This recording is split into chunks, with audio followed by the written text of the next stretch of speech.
Hello, myself Shivam Marke. I belong to Akola city. I got to know about the Learnomate Technologies from my cousin.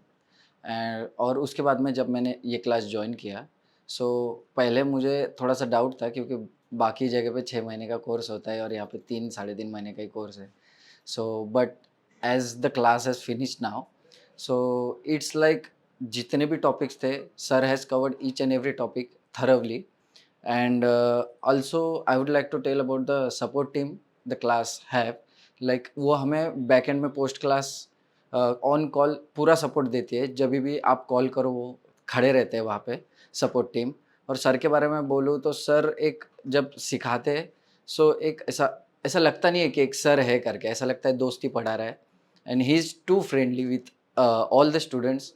और मेरा खुद का experience अगर बताऊँ तो it has been very interesting one from learning from the Learnomate Technologies.